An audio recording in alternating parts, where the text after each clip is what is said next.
पिछले साल जब चीन के कुछ राज्यों में 5G लॉन्च हुआ था, तब एक कार्यक्रम को संबोधित करते हुए चीन के राष्ट्रपति शी जिनपिंग ने बड़ा दावा किया था कि भविष्य में डिजिटल टेक्नोलॉजी चीन के मुट्ठी में होगी और चीन दुनिया के डिजिटल टेक्नोलॉजी का केंद्र बनेगा, क्योंकि चीन की 5G टेक्नोलॉजी दुनिया में सबसे आगे है। वैसे तो चीन ने दावा किया था कि वह 5G टेक्नोलॉजी और अपने BRI परियोजनाओं की वजह से अमेरिका को पीछे छोड़ते हुए दुनिया की नंबर 1 आर्थिक महाशक्ति बनेगा, और कहीं न कहीं चीन का यह दावा सही साबित हो रहा था, क्योंकि चीन की दिग्गज कंपनी हुआवेई ने पिछले साल मई के महीने में अमेरिका की दिग्गज मोबाइल कंपनी एप्पल को भी पीछे छोड़ते हुए सैमसंग के बाद दुनिया की दूसरी सबसे बड़ी कंपनी बन गई थी। हुआवेई ने जहां पिछली तिमाही में 5 करोड़ 91 लाख मोबाइल बेचे थे, तो वहीं इसी दौरान अमेरिकी कंपनी एप्पल ने केवल 3 करोड़ 64 लाख मोबाइल ही बेचे थे। लेकिन जैसा कि अब चीन के दिन पूरे हो गए हैं और अब दुनिया भारत के रास्ते पर चलते हुए चीनी कंपनियों को बाहर का रास्ता दिखाने लगी है। यह बात और है कि चीन अपनी गलतियों को मानने के लिए तैयार नहीं है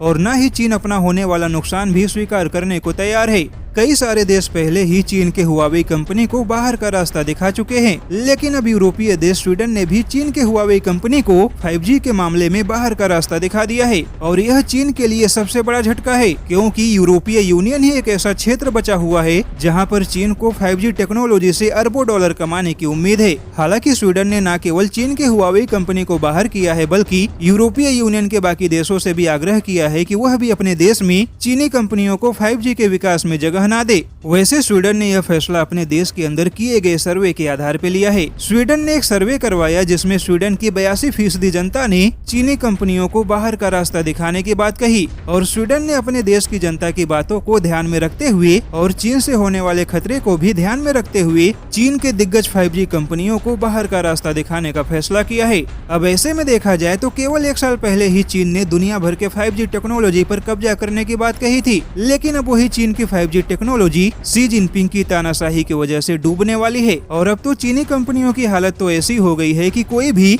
चीनी कंपनियों में निवेश करने को तैयार नहीं है। अब ऐसे में यह तो तय है कि अगर चीन ने तानाशाही नहीं छोड़ी तो चीनी कंपनियों का भविष्य केवल अंधकार में जाने वाला है।